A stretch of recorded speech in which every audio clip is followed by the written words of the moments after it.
अच्छा, जो आज हम बुक जिसकी समरी करने जा रहे हैं उस बुक का नाम है वाई नेशंस फेल। बड़ी रेलिवेंट है आज के पाकिस्तान से।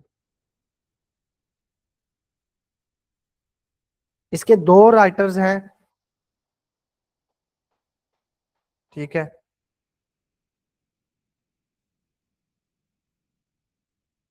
एक का नाम है जेम्स ए रॉबिन्सन और दूसरे का नाम है डैरन।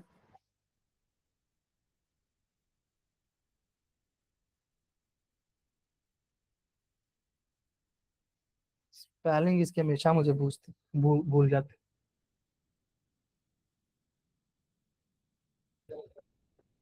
ACEMOGLUDARON।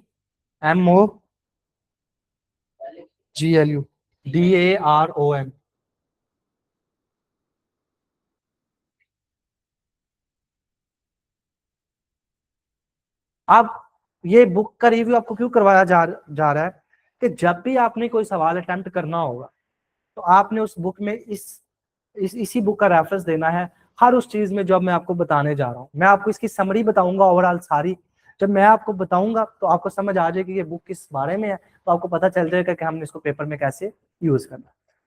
नेशंस फेल का मतलब ये है, आमतौर पर जो इस बुक का टाइटल है उसका मतलब कि ऐसा क्यों होता है कि कई कंट्रीज वो बिल्कुल गरीब से होते हैं लेकिन उनकी इकोनॉमी फ्लरिश करती है और वो पावरफुल इकोनॉमीज बन जाते हैं और वर्ल्ड के मोस्ट पॉपुलर कंट्रीज बन जाते हैं with developed Nations.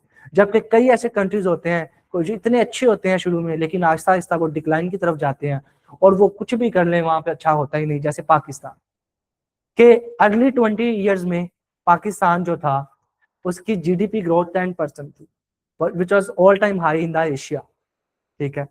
PIA number 1 airline थी। एमिरेट्स को शुरू करने वाले कौन थे? पीआईए वाले। साउथ कोरिया उसको जापान को 10 करोड़ का कर्जा किसने दिया? पाकिस्तान ने। आपके रिफॉर्म्स जो एग्रीकल्चर रिफॉर्म्स थे वो साउथ कोरिया में लगाए गए, जाके अप्लाई किए गए। ये सब पाकिस्तान की हिस्ट्री है। लेकिन इसके बावजूद आपकी नेशन फेल हो गई, आपका कंट्री जो है वो फेल हो गया। क्यों?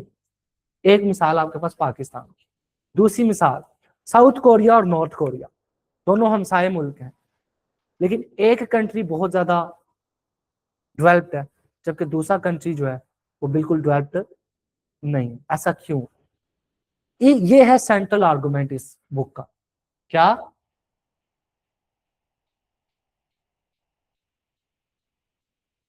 कि ऐसा क्यों होता है? Why it is so that in some parts of the world the countries who are so close to each other, they are neighbors of each other, but they are so much different from each other in case of economy and politics. Economy wise एक बहुत ज्यादा flourished है, एक बहुत ज्यादा productive country है, वो बहुत ज्यादा डेवलप्ड हो चुका है जबकि उसका हमसाया बिल्कुल भी डेवलप्ड नहीं है। तो इसकी रीजन क्या है? तो सेंट्रल आर्गुमेंट इस बुक का, इस चीज को, इस सवाल को अपने सामने रखना है और इसी की बुनियाद पे इस बुक का नाम क्या रखा? Why nation fail. कि आपके पास जो कौमें हैं वो तबाह क्यों होते? तो उसने इस सेंट्रल आर्गुमेंट के ऊपर जो जवाब निकाला वो उसने निकाला कि इंस्टीट्यूशन, क्या किसी भी कंट्री में जो इंस्टीट्यूशंस हैं वो डिसाइड करते हैं कि वो कंट्री स्टेबल होगा या अनस्टेबल होगा, वो फ्लरिश्ड होगा या नहीं होगा, वो डेवलप्ड होगा या नहीं होगा। उसने फिर इन इंस्टीट्यूशंस को डिवाइड किया दो पार्ट्स में। कितने पार्ट्स में? उसने कहा इंस्टीट्यूशंस दो तरह के होते हैं, एक होते हैं इंक्लूसिव और एक होते हैं एक्सट्रैक्टिव। अब आप में से अक्सर ने इस टर्म को शायद नहीं सुना होगा। ऑनलाइन वालों, आपने सुना होगा ये इंक्लूसिव और एक्सट्रैक्टिव इंस्टीट्यूशंस में क्या फर्क है? किसी ने नहीं सुना?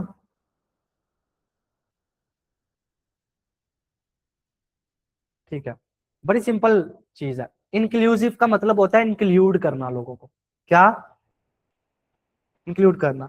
तो किसी भी कंट्री के अंदर अगर आपकी पॉपुलेशन को रूल ऑफ लॉ मिले, क्या मिले? यानी वो इंस्टीट्यूशन जो इंश्योर करे कि रूल ऑफ लॉ यानी जुडिशरी स्ट्रांग हो, क्या हो? रूल ऑफ लॉ को इंश्योर करे, वो इंस्टीट्यूशन जो गवर्नेंस को बेहतर करे, यानी कि आपकी सिविल सर्विस बहुत ज्यादा मजबूत हो, उस सोसाइटी में करप्शन ना हो, क्या ना हो, उस सोसाइटी के अंदर फंडामेंटल राइट्स दिए जाएं आपको, और वो फंडामेंटल राइट्स प्रोवाइड करने के लिए लेजिस्लेशन है, एग्जेक्टिव है, और क्या है, जुडिशरी। ये सारे क्या है, इंस्टीट्यूशन है, क्या है, ये इदारे हैं आपके मुल्क के। ये इदारे जब इंश्योर करें कि आपकी सोसाइटी के लोगों को, आपकी सोसाइटी के जो लिविंग बीइंग्स हैं, उनके राइट्स भी पूरे किए जाएं और उनको डिसीजन मेकिंग में भी इन्वॉल्व किया जाए, तो उन इंस्टीट्यूशंस को हम क्या कहते हैं, इंक्लूसिव इंस्टीट्यूशंस। इसमें सारे इंस्टीट्यूशन आ जाएंगे, आपकी पुलिस, आपके पास ब्यूरोक्रेसी, आपकी जुडिशरी, आपकी एग्जेक्टिव, आपकी लेजिस्लेशन, आपके पास जो ट्रैफिक पुलिस है, ये भी जब कोई डिसीजन मेकिंग करते हैं तो ये डिसीजन मेकिंग में लोकल पॉपुलेशन की बातचीत को आगे रखते हैं। यानी इवन कि आप इन्वायरमेंट की बात करें तो इन्वायरमेंटल प्रोटेक्शन एजेंसी जो है पाकिस्तान की, वो लोगों की बातों को कितना मायने देती है, उनको इंक्लूड करती है डिसीजन मेकिंग में कि नहीं, this all comes under inclusive institution. इस एकेडमी में लोग बच्चों की बातों को सुना जाता है या नहीं, ये डिसाइड करता है कि इंक्लूसिव है या नहीं। तो यहाँ पे आपकी बात को सुना जा रहा है, ठीक है। अगर नहीं सुना जाएगा तो ये एक्सट्रैक्टिव हो जाएगा, उसके उल्ट, समझ। तो इंक्लूसिव इंस्टीट्यूशंस वो तमाम इंस्टीट्यूशंस हैं जो रूल ऑफ लॉ को इंश्योर करते हैं, गुड गवर्नेंस को इंश्योर करते हैं, जो करप्शन नहीं करते, जो सोसाइटी में फंडामेंटल राइट्स प्रोवाइड करते हैं लोगों को, जो फ्रीडम ऑफ स्पीच प्रोवाइड करते हैं, रूल ऑफ लॉ को इंश्योर करते हैं, और तमाम लोगों को इकोनॉमिक अपॉर्चुनिटीज प्रोवाइड करते हैं। क्या, इकोनॉमिक अपॉर्चुनिटीज प्रोवाइड करते हैं कि वो कमा सके, ठीक है। ये कौन से इंस्टीट्यूशंस हो गए, इंक्लूसिव इंस्टीट्यूशन। अब उसने दूसरी तरह के इंस्टीट्यूशंस को कहा था एक्सट्रैक्टिव इंस्टीट्यूशंस। ये वो इंस्टीट्यूशंस होते हैं जो एलीट के इंटरेस्ट को सर्व करते हैं, किसको, यानी ये पूरी सोसाइटी को फायदा देने की बजाय सिर्फ चंद लोगों को फायदा देते हैं। अब आप अगर इसकी केस स्टडी देखें तो बेस्ट एग्जांपल कौन है, पाकिस्तान। यहाँ पे कोई भी जो पॉलिसी बनती है उसका फायदा आम आवाम को हो या ना हो, ऊपर बैठी एलीट को इसका फायदा जरूर होता है, ऐसा ही है। मसलन अभी शुगर जो है पाकिस्तान में, वो पहले एक्सपोर्ट की जाती है, उसके बाद उसको दोबारा इंपोर्ट किया जाता है और आवाम को महंगा करके डबल प्रॉफिट कमाया जाता है। इसका फायदा किसको हो रहा है, उस शुगर माफिया को जो ऊपर बैठा है। होर्डिंग होती है, जहीरा अंदोजी होती है उस चीनी की, शुगर की, कौन कर रहा है, ऊपर बैठा एलीट। उसका फायदा किसको हो रहा है, एलीट को, आवाम नीचे पिस रही है। ऐसे इंस्टीट्यूशंस जो सर्व करते हैं interest of elites rather than all the faction of the society, ऐसे इंस्टीट्यूशंस को हम क्या कहते हैं, एक्सट्रैक्टिव इंस्टीट्यूशन। अब पाकिस्तान में ब्यूरोक्रेसी आप ले लें तो ब्यूरोक्रेसी क्या कर रही है, एलीट के इंटरेस्ट को सर्व कर रही है। पुलिस ले लें, अमीर कोई बंदा चला जाए उसका चलान नहीं करते कुरते, या कोई पावरफुल बंदा चला जाए और जो कोई गरीब हथी चढ़ जाए तो उसको कहते हैं मैं ईमानदार हूँ, मैं चला करना ये और ये और ऐसा ही है।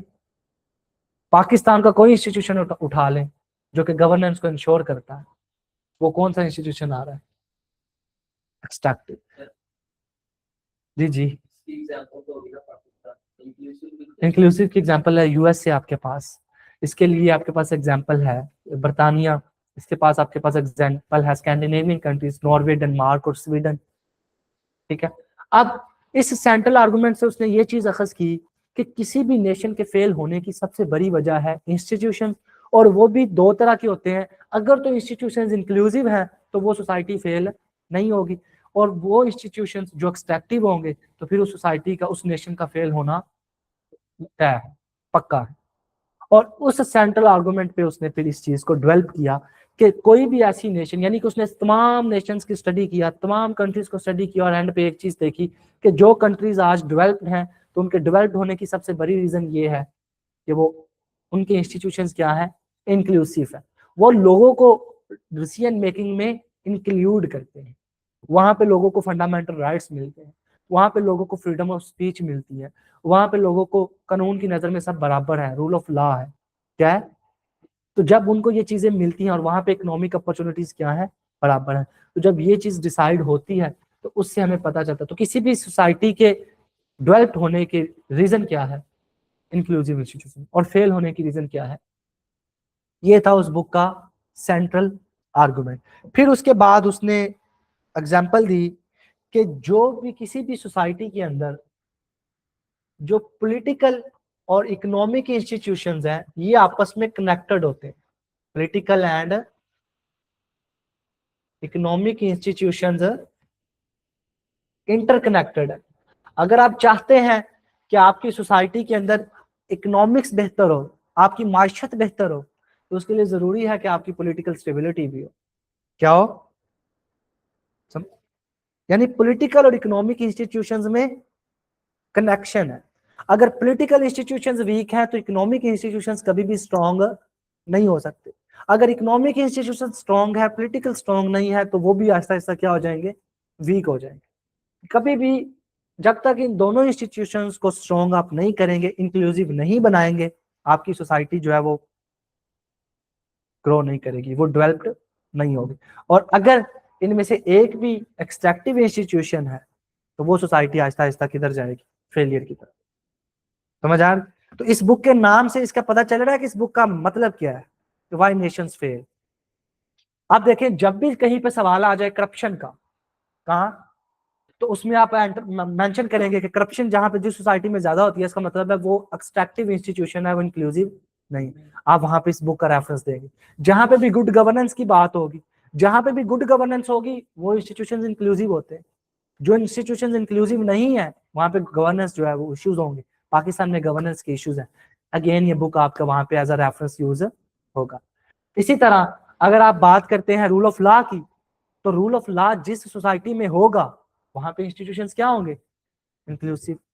तो अगर एक्सट्रैक्टिव है, रूल ऑफ लॉ नहीं है जैसे पाकिस्तान, तो वहां मतलब इस बुक को आप वहां पे एज अ रेफरेंस कोट कर सकते। समझ आ रही है कि कैसे बुक को यूज करना है एज अ रेफरेंस।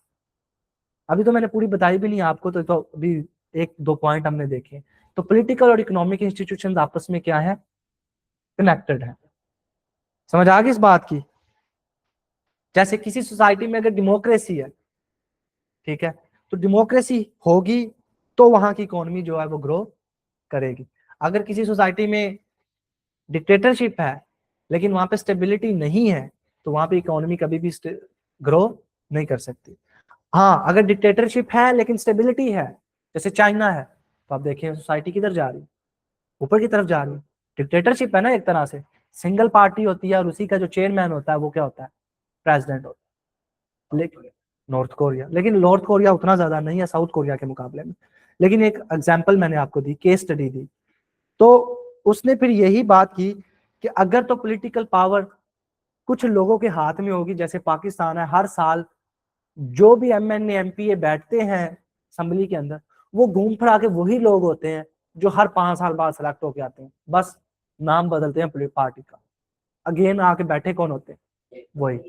तो जब आपकी पॉलिटिकल पावर कुछ लोगों के हाथ में कंसंट्रेटेड है, तो इसका मतलब वो इंस्टीट्यूशन क्या है, क्योंकि उन्होंने जो भी पॉलिसी बनानी है वो अपने फायदे की बनानी। वो 400 बंदा कोई ऐसी पॉलिसी बना सकता है जिससे उन 400 में से 200 का नुकसान हो जाए, नहीं। उन्होंने कहना है अवाम का जो मर्जी हो जाए, बस हमारा 400 का क्या हो, फायदा। ठीक है, तो उसकी वजह से वो इंस्टीट्यूशन क्या हो जाता है, एक्सट्रैक्टिव, और आपकी सोसाइटी क्या हो जाती है, फेल। यानी कोर जो आर्गुमेंट है इस पूरी बुक का, कोर जिसके ऊपर ये पूरी बुक को उन्होंने पेस सेट की है, वो ये है कि दो तरह के इंस्टीट्यूशन होते हैं, एक्सट्रैक्टिव और इंक्लूसिव। इंक्लूसिव इंस्टीट्यूशन जिस सोसाइटी में है वो सोसाइटी अच्छी ग्रो कर रही, और जिस सोसाइटी में एक्सट्रैक्टिव इंस्टीट्यूशन है वो बेचारी फेल, वो क्या है, फेल। उसके बाद उसने 3 किस्म की थ्योरीज की बात की, उसको उसने रिजेक्ट किया, रिजेक्टेड 3 थ्योरीज। क्या बोला?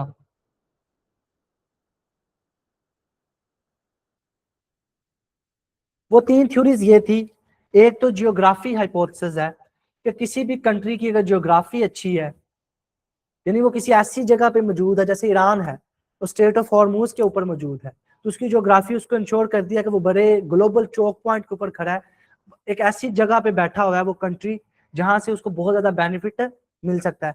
तो जो जियोग्राफी हाइपोथेसिस है वो ये कहती है कि वो कंट्री जो जियोग्राफिकली किसी इंपॉर्टेंट पोजीशन के ऊपर मौजूद है इस अर्थ के ऊपर, वो ग्रो करेगा, उसकी सोसाइटी फेल नहीं हो सकती। लेकिन इसने इस बुक में इन दो ऑथर्स ने उसको रिजेक्ट किया।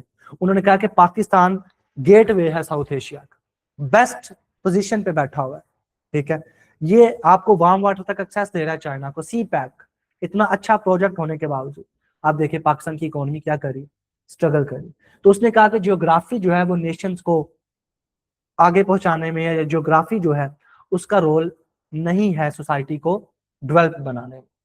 तो वो कह रहा है कि बहुत सी सोसाइटीज, बहुत सी नेशन स्ट्रॉन्ग जियोग्राफी होने के बावजूद भी फेल हो जाती हैं। उसकी रीजन क्या है? अगेन कि वहां पे इंस्टीट्यूशंस एक्सट्रैक्टिव है। रीजन अगेन वही आएगी, हर चीज को जोड़ना किससे? आपने इस आर्गुमेंट्स, ठीक हो गया। दूसरी थ्योरी उन्होंने कल्चर की बात की। उन्होंने कहा कि कुछ सोसाइटीज के अंदर कल्चर ऐसा होता है जो बहुत अच्छा होता है, और वो अच्छा कल्चर जो है वो इंश्योर करता है कि वहां पे इकोनॉमिक इंस्टीट्यूशन जो है वो स्ट्रांग हो जाए, ये इकोनॉमी बहुत ज्यादा अच्छी हो जाए, और वो कंट्री क्या करेगा? ग्रो कर जाएगा। उसने अगेन इस चीज को भी रिजेक्ट किया।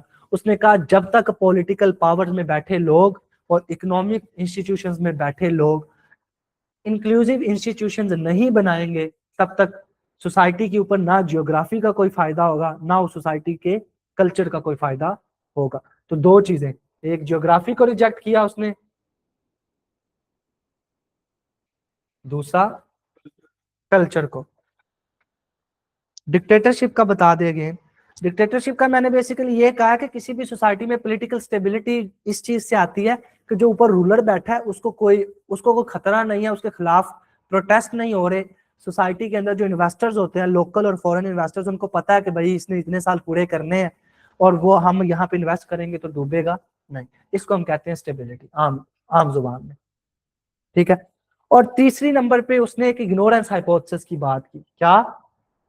अब मैं ये भी आपको बताता हूँ क्या होता है। ये तीनों उसने हाइपोथेसिस थी, मफरूजे थे। उनसे पहले ये समझा जाता था कि जियोग्राफी अच्छी है तो सोसाइटी ग्रो करेगी, वो नेशन फेल नहीं हो सकती। कल्चर अच्छा है तो वो नेशन फेल नहीं हो सकती। इग्नोरेंस हाइपोथेसिस में उन्होंने ये कहा कि कई रूलर्स को पता ही नहीं होता कि हमारे इंस्टीट्यूशंस इंक्लूसिव है या एक्सट्रैक्टिव है, इस वजह से वो सोसाइटी क्या होती है? फेल हो जाती। तो इसको भी उन्होंने रिजेक्ट किया। उन्होंने कहा कि कोई भी रूलर ऐसा नहीं है जिसको ये पता ही ना हो कि हमारे इंस्टीट्यूशंस इंक्लूसिव है या एक्सट्रैक्टिव है।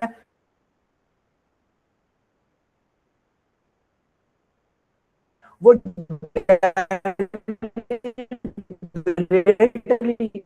उसको एक्सट्रैक्टिव रखते हैं और उसको इंक्लूसिव नहीं बनाते। तो जो अगेन सोसाइटी को अगर आपने डेवलप बनाना है, इकोनॉमिक आपने बूम करना है, इकोनॉमिक ग्रोथ करनी है, तो आपको इंस्टीट्यूशंस को क्या करना पड़ेगा? इंक्लूसिव। क्या करना पड़ेगा?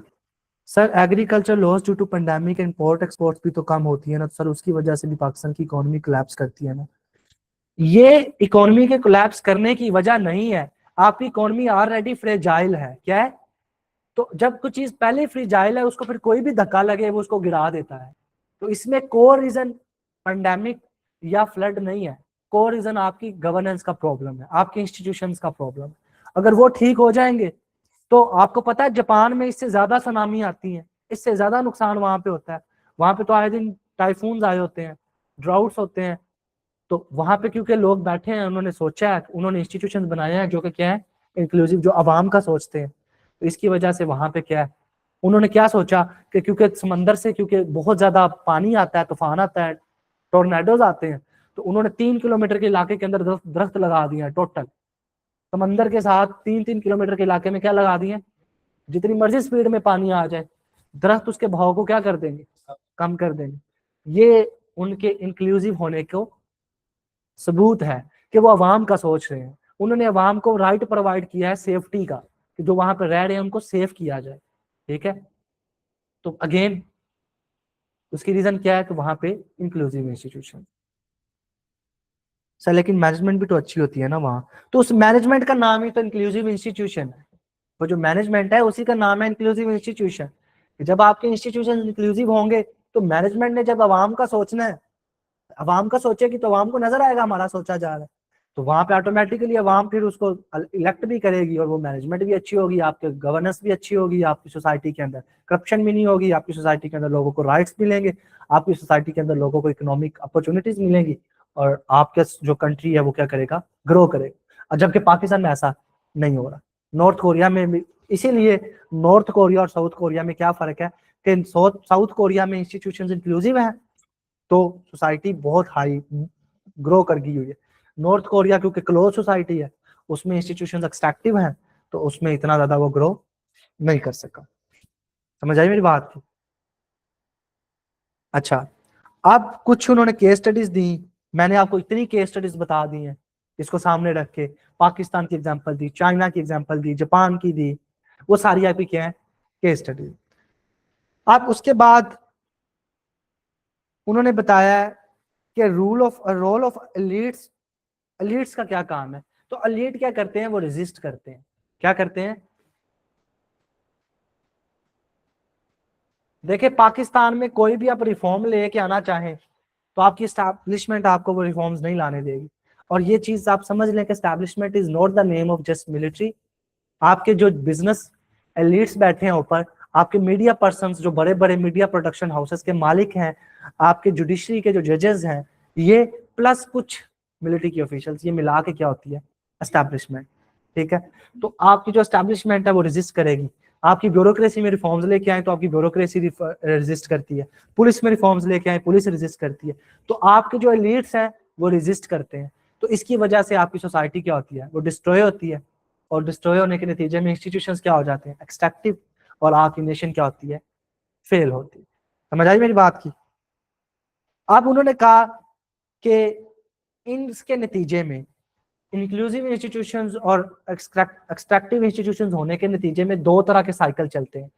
अगर इंस्टीट्यूशंस हो इंक्लूसिव, क्या हो, तो इंक्लूसिव इंस्टीट्यूशंस की वजह से विर्चुअस साइकिल चलता है।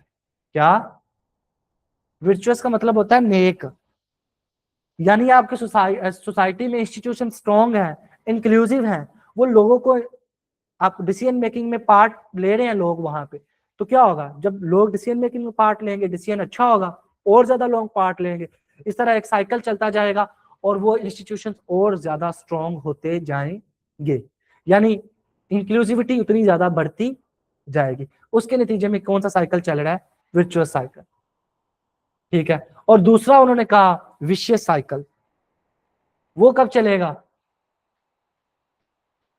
कि जब सोसाइटी के अंदर एक्सट्रैक्टिव इंस्टीट्यूशन स्ट्रॉन्ग होते जाएंगे तो एलिट्स मजबूत होती जाएंगी, और जब एलिट्स बहुत ज्यादा मजबूत हो जाएंगी तो फिर आप उस इंस्टीट्यूशन में रिफॉर्म्स लेके आना चाहें तो वो एलिट क्या करेगी, रेजिस्ट करेगी। इसकी वजह से वो एक विशियस साइकिल चलेगा, जिसकी वजह से आप रिफॉर्म्स लेके नहीं आ सकते।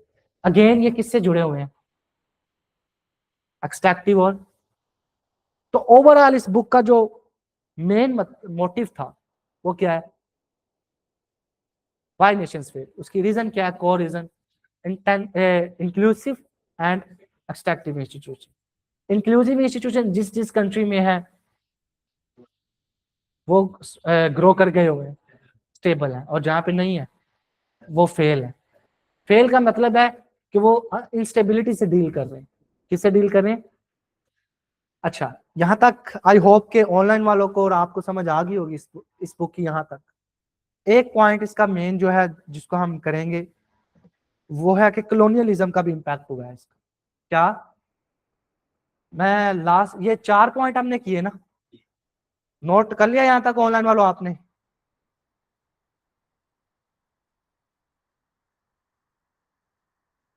चलो 629, ओके ओके। अच्छा, 5वां पॉइंट है कि इसमें उन्होंने ये बात की है कि जब कॉलोनियलिज्म आई ना, पूरी दुनिया में कब्जा किया जा रहा था, डिफरेंट कॉलोनीज बनाई जा रही थी, तो वहां पे क्या होता था कि जैसे बर्तानिया ने जब कॉलोनी बनाई बड़े सगीर में, तो उन्होंने जानबूझ के यहाँ पे ऐसे इंस्टीट्यूशंस बनाए जो कौन से थे, एक्सट्रैक्टिव। उन्होंने यहाँ पे एक्सट्रैक्टिव इंस्टीट्यूशंस बनाए, और जब कॉलोनियलिज्म खत्म हुई और वो आजाद हुए तो उन्होंने वही इंस्टीट्यूशन जो थे वो इनहेरिटेड लिए, और वही इंस्टीट्यूशन आहिस्ता आहिस्ता क्या होते गए, मजबूत होते गए, और उसके नतीजे में क्या हुआ, वो विशेष साइकिल चलता रहा, और वो मजबूत हो गए और वो नेशन क्या होगी फिर। और इसमें बड़ी अच्छी एग्जांपल किसकी आती है, पाकिस्तान, कि पाकिस्तान को ब्यूरोक्रेसी, इंपीरियल सिविल सर्विस, उसके बाद इंडियन सिविल सर्विस, और उसके बाद वो आपके पास सीएसएस, और इंडिया में यूपीएससी, एफपीएससी, यूपीएससी। तो यहाँ से सीएसएस चल रहा है, वहां पे इंडियन सिविल सर्विस चल रही है, आईसीएस। ठीक है, तो उसके नतीजे में वो कह रहे हैं कि इंस्टीट्यूशंस विशियस होते हैं, विशियस साइकिल चलता है, और वो जो इंस्टीट्यूशंस है वो एक्सट्रैक्टिव पहले ही बने हुए थे। बनाए क्यों गए थे कि जो बरतानिया में बैठे लोग हैं, जो गोरे हैं, वो यहाँ के रिसोर्सेज को निकाल निकाल के अपने पास वहां पे ले जा सके, और जो यहाँ पे जिनको पावर दी गई है सिर्फ उनको फायदा हो, क्योंकि वो भी गोरे बैठे हुए। ठीक है, तो उसके नतीजे में एक्सट्रैक्टिव इंस्टीट्यूशंस बने। फिर उसमें वो एक बात करता है, लेकिन इसके बावजूद कई ऐसे कंट्रीज हैं जिन्होंने कलोनियलिज्म होने के बावजूद, क्या कलोनियलिज्म, अपने इंस्टीट्यूशंस को एक्सट्रैक्टिव से इंक्लूसिव में कन्वर्ट किया। उसमें वो एग्जांपल देता है बोस्टवाना की।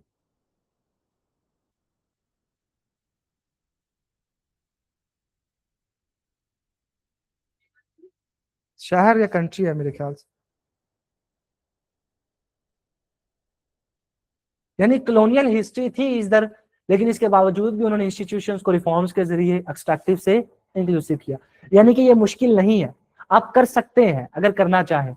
पहला उसने क्या आर्गुमेंट दिया कि कलोनियलिज्म की वजह से जो जो कंट्रीज कलोनियलिज्म का शिकार थे, उनमें मेजोरिटी कंट्रीज में क्या हुआ कि क्योंकि वहां पे इंस्टीट्यूशंस एक्सट्रैक्टिव बनाए गए थे, वहां के रिसोर्सेस को ले जाने के लिए, चोरी करने के लिए, तो वही इंस्टीट्यूशन जब उन्होंने इनहेरिट किए, तो वो इंस्टीट्यूशन अवाम को फायदा देने के बजाय उन्होंने भी वही काम किया जो पहले चल रहा था। ठीक है, सेम प्रैक्टिस चलती रही। तो फिर बोस्वाना की उसने एग्जांपल दी। अब इस बुक को आप कहाँ कहाँ यूज कर सकते हैं, सीएसएस रेलिवेंस, लास्ट अगर हम हेडिंग देख लें, क्या कि कहाँ कहाँ आप यूज कर सकते हैं। देखें, आप पाकिस्तान में 15-20 इश्यूज निकाल के ले हैं जो पाकिस्तान के हैं। एजुकेशन का मसला है, तो एजुकेशन का मसला क्यों है, इंस्टीट्यूशन एक्सट्रैक्टिव है। हमारी एलीट जो ऊपर बैठी है किनेड कॉलेज की, लम्स की, उनको तो तालीम अच्छी मिल जाती है, लेकिन जो नीचे लोग बैठे हैं मिडिल क्लास, उनको तालीम अच्छी नहीं दी जाती। ऐसा ही है, एक्सट्रैक्टिव इंक्लूसिव इंस्टीट्यूशंस का जो वहां पे कंसेप्ट बन गया, ये बुक वहां पे कोट हो जाएगी। हेल्थ केयर की बात करें तो गरीब बेचारा जो है उसको हेल्थ केयर इतनी नहीं मिलती, उसके लिए इतने ज्यादा हॉस्पिटल साफ नहीं होते, जबकि जो अमीर आपकी सोसाइटी के लीड्स हैं वो अच्छे से अच्छे हॉस्पिटल में महंगे से महंगा इलाज करवा लेते हैं, उनके पास पैसे हैं बहुत ज्यादा, वहां पे ये बुक रेलिवेंट होगी। आप गवर्नेंस की बात करें, आप करप्शन की बात करें, आप जेंडर डिसएम्पावरमेंट की बात करें, जेंडर इनइक्वालिटी की बात करें, समझ आ रही है मेरी बात। तो इस तरह कोई भी आपने आर्गुमेंट देना है, आपने उसकी ओपिनियन अपनी देनी है, उस ओपिनियन को सपोर्ट करने के लिए आप एक लाइन लिख देंगे कि this book the why nations fail by Daron Acemoglu and James J Robinson highlight this very same thing of inclusive and extractive institutions। पूरा आप इवन के इसमें से एक लाइन आपने पास है, लाइन बना के नीचे लिख सकते हैं वाई नेशंस फेल, उसमें से लिया मैंने, लेकिन उसके गिर्द आपने इन्वर्टेड कॉमास नहीं लगाने, क्योंकि कोटेशन जब बिल्कुल किसी की वर्ड में लिखी हो फिर हम इन्वर्टेड कॉमास लगाते हैं, अदरवाइज हम इन्वर्टेड कॉमास नहीं लगाते। समझ आई। अब ये मैंने बुक रिव्यू आपको क्यों करवाया, अब इस एक बुक के करवाने से आपको देखे 15, आपको ये समझ आ गई कि किसी भी सोसाइटी में अगर इंस्टीट्यूशंस अवाम को फायदा नहीं दे रहे तो वो सोसाइटीज आहिस्ता आहिस्ता क्या हो जाएंगी, फेल हो जाएंगी। और अगर किसी सोसाइटी में इंस्टीट्यूशंस अवाम को फायदा दे रहे हैं तो वो सोसाइटी ऑटोमेटिकली इंक्लूसिव होगी और वो ग्रो करेगी। ये ओवरऑल समरी थी। अब I want the summary to be written in your own words, ChatGPT नहीं करके आना, ठीक है। आइडियाज मैंने आपको नहीं दिए, बहुत तेरा मेरा गलत मलत भी लिख के आ सकते हो, लिख लो, कौन सा इस पे आपको वो नहीं, शाबाशी तो मिलेगी ना, अच्छा लिखा हो। और उस्ताद की कहते हैं शाबाशी जो है ना, वो अवार्ड से भी बड़ी चीज होती है, ठीक है। और हमें क्योंकि हमारे टीचर्स ने बहुत मोटिवेट किया है, तो और उस मोटिवेशन के नतीजे में आपका दिल करता है कि आप ज्यादा पढ़ें, तो अल्हम्दुलिल्लाह I will also motivate you. किसी का अगर किसी ने एफर्ट करके लिखा है ना, तो it is in it self a very big thing कि उसने एफर्ट किए। आपको पता है, जब जब पता नहीं मैं पढ़ रहा था कि जब जापान है या कौन सा कंट्री, मुझे कंट्री का ना एग्जैक्ट नाम नहीं आता, वहां पे स्टूडेंट को पेपर दिया जाए और वो खाली छोड़ के आ जाए तो उसको 5 में से 3 नंबर एक क्वेश्चन के दिए जाते हैं। क्यों?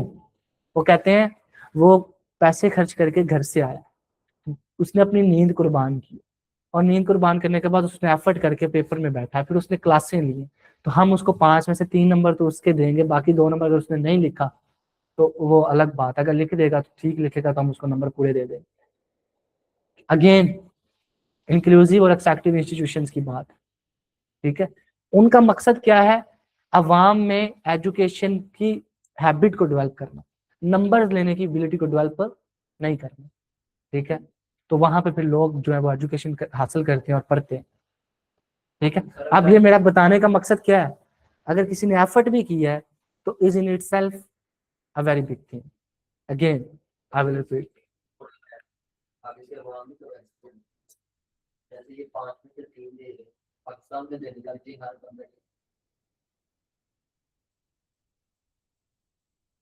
नहीं ऐसा तो नहीं होगा। अवाम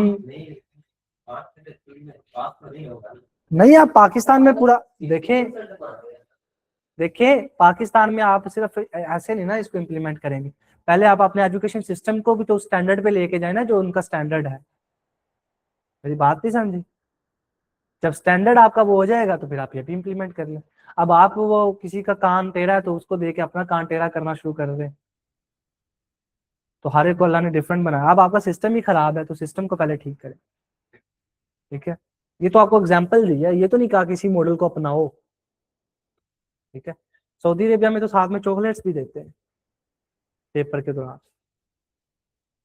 स्टूडेंट्स को इतना फैसिलिटेट किया जाता है students. No, the last 10 minutes it is a session of question answer. जिसका जो सवाल है वो बारी बारी हाथ खड़ा करे, तो उससे हम सवाल लेते हैं और उसको अटेंड करते हैं। बताएं, आप में से किसी का कोई सवाल हो?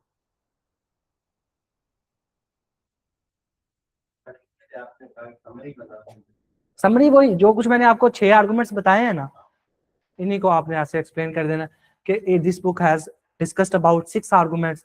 The very foremost argument of the core principle on which this book stands, it is that institutions are of two types. One institution is inclusive institution and the other is extractive. आप किसी को inclusive की definition नहीं समझ आ रही तो वो net से देख ले, ठीक है। So the inclusive institution is defined as, और फिर exclusive, यहाँ तक हो गया। फिर दूसरा आर्गुमेंट स्टार्ट करें जो उससे रिलेटेड है कि जो पॉलिटिकल एंड इकोनॉमिक इंस्टीट्यूशंस है they are interconnected to each other. अगर हम वो इंक्लूसिव बनाएंगे तो सोसाइटी में जो है नेशन जो है वो फ्लरिश करेगी। अगर वो एक्सट्रैक्टिव होंगे, अवाम को फायदा नहीं देंगे तो एलीट को फायदा देंगे, तो in it will lead to the failure of the nation. ये कुछ आपने करके देना समरी। समरी इसी चीज को कहते हैं ना, मैंने जो लेक्चर दिया है आपको आज सारा, इस लेक्चर को जितना आप रिप्रोड्यूस कर सकते हैं, this is the summary in short. Sir जब क्वेश्चन अटेम्प्ट किया जाता है, समरी लिख के ले आओ, रूटीन रहने दो एक दिन के लिए, रूटीन कल परसों लिख लेना, ठीक है। कल मुझे समरी चेक करवा दो जी, एक पेज तो लिख लो। सर जब क्वेश्चन अटेम्प्ट किया जाता है तो केस स्टडी में रेफरेंस किस तरह लिखा जाता है? केस स्टडी में रेफरेंस ऐसे ही लिखा जाता है जैसे मैंने कल आपको बताया था, मैं आपसे पूछूं कि आप किस पॉलिटिकल पार्टी को सपोर्ट करते हो, तो मैं कहूँ let's suppose I support Pakistan Tehreek Insaf, ठीक है। मैंने इतना बोला कि I support Pakistan Tehreek Insaf, this is my opinion. अब उस ओपिनियन को बताने के लिए आर्गुमेंट मैंने कलेक्ट करना है कि उन्होंने इंसाफ कार्ड शुरू किया जो कि सबसे ज्यादा पीटीआई वालों उठा के लाते हैं, ठीक है। तो मैं कहूंगा कि the foremost reason why I support PTI is that they introduced Insaf card. अब वो जो इंसाफ कार्ड है, this is my reference, this is my case study. उसको मैंने तब यूज किया पहले अपनी ओपिनियन की, तो ऐसे ही आपने पेपर में अपनी ओपिनियन देनी है, फिर उसके रिलेटेड जो भी रेफरेंस होगा, बुक का रेफरेंस होगा जो उसके साथ मैच करता है, या कोई भी ऐसा रेफरेंस जो उसको सपोर्ट करेगा, वो आपने लिख देना है अपने वर्ड में। ये आपका रेफरेंस है।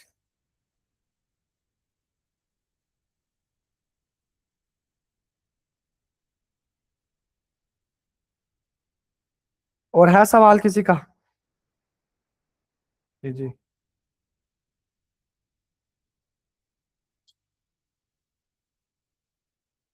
इस बुक में से किसी का कोई सवाल हो तो पूछ सकता है।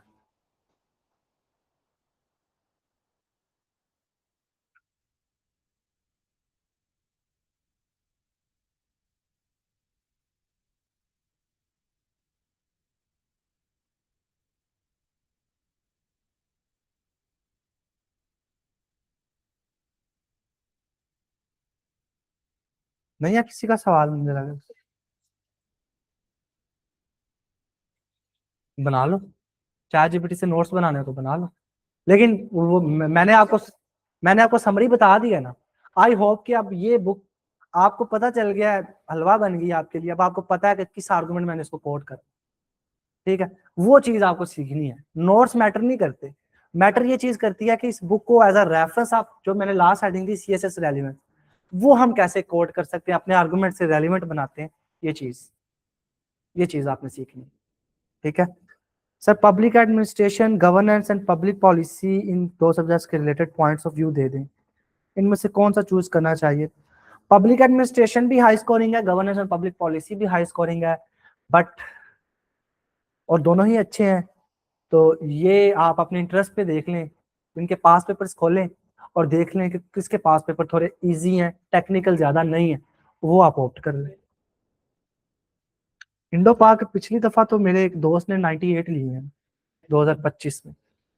वो बलूचिस्तान से था, रू रहमान नाम है उसका। जी, जेंडर स्टडीज का नहीं मुझे आइडिया।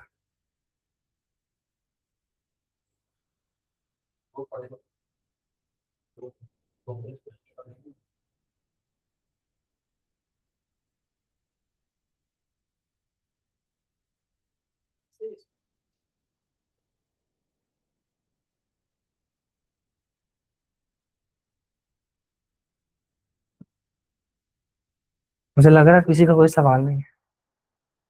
चलो, या तो मुझे लगता है कि मैंने इतना अच्छा बता दिया है कि कोई सवाल नहीं है, या वैसे जो स्टूडेंट थे उनको कोई सवाल याद नहीं आ रहा। सर बॉटनी मेजर हो प्रीवियस डिग्री में फिर भी चूज ना करें। नहीं, मैंने तो सुजेशन दिया है, फ्री का सुजेशन, उसको सीरियस नहीं लेना आपने। अगर किसी का दिल करता है बॉटनी चूज करने का और उसको इजी लगता है, जिसने पहले पढ़ा, तो ही और she should definitely consider it. ठीक है, सुजेशंस हैं बिल्कुल। वो क्या कहते हैं, हमारा पास हो गया तो हम बहुत बड़े स्कॉलर नहीं बन गए या बन जाते। ठीक है, वो अलग बात है कि जो एक दफा क्वालिफाई कर जाए उनकी बात को वेटेज ज्यादा दी जाती है। लेकिन बात सिंपल सी बहुत है कि बेहतरीन जो बंदा डिसाइड कर सकता है कि आप ये कर सकते हैं, वो आपकी अपनी एफर्ट है, आपका अपना माइंड है। आप किसी से भी सवाल पूछने की बजाय खुद से सवाल पूछना शुरू हो जाए, ये ड्रिल भी सीएसएस के लिए बड़ी जरूरी है। लाइक मैंने यहाँ से बाहर जाना है, कमरे से बाहर, तो मैं दूसरों से तो नहीं पूछूंगा कि मतलब मैंने बाहर जाना है तो मुझे नजर आ रहा है कौन सा रास्ता है। अब आपको रास्ता बता दिया गया, आपको नजर मतलब तरीका बता दिया गया कि ऑप्शनल जो है वो इस तरह से चूज करने। आप वो ड्रिल एक दफा यूज करें, बहुत क्लियर होगा। फिर भी ना पता चले तो फिर we are here to tell you. लेकिन अगर आप वो अभी यूज ही नहीं किया आपने वो टेक्निक, और सिर्फ इस बात पे कि मुझे फलाने ने कहा था कि ये सब्जेक्ट चूज नहीं करो, फलाने ने कहा था ये चूज कर लो, तो इस पे सीएसएस कभी भी नहीं होता। आपको मैं बताता हूँ, मैंने मार्च 2024 में यहाँ पे एडमिशन लिया था। घर से मैं आया हूँ, मुझे सर ने कहा केमिस्ट्री ना रखो। मैंने कहा सर केमिस्ट्री मैंने रखनी है, बाकी मुझे आप चूज करो। और फिर मैंने कहा सर केमिस्ट्री के साथ इन्वायरमेंटल साइंस भी मैं रखूंगा, पॉलिटिकल साइंस मेरा इंटरेस्ट है। मैंने बताता कि सर ये मेरा इंटरेस्ट है, तो इस पे ये मैं सोच रहा हूँ। सर ने कहा ठीक है रख लो। क्योंकि सोच के आया था पहले दिन से क्लियर। ये चीज आपने सीखनी है, खुद थोड़ी सी रिसर्च करो, देखो पास पेपर्स कितने आते हैं। आप अगर बोटनी की बात करें तो बोटनी का पेपर निकाल लें, आप देखेंगे उसमें से कितना आपको आता है।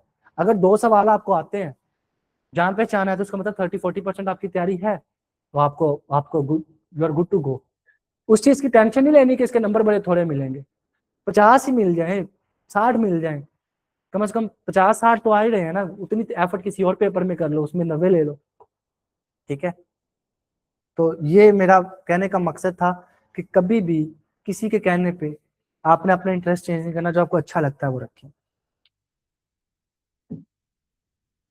एक्सेप्ट बॉटनी मार्क्स के अकॉर्डिंग और इंटरेस्ट के मुताबिक मेरे कोर्सेज कंप्लीट हो रहे हैं। तो बहुत अच्छी बात है ना, बाकी कोर्सेज कंप्लीट हो रहे हैं। बॉटनी अगर आपने रखनी है रख लें, नो इशू। मैंने मशवरा दिया है एक कि उसका सिलेबस जो है ना वो बड़ा ज्यादा है, 200 नंबर का सिलेबस है, लेकिन पेपर सिर्फ उसका 100 नंबर का। तो अगर कोई रखना चाहता है तो वो रख ले, अगर उसकी तैयारी पहले से है, क्योंकि उसके लिए वो तैयार करना उतना टाइम तो नहीं लगेगा। लेकिन अगर कोई बंदा वैसे ही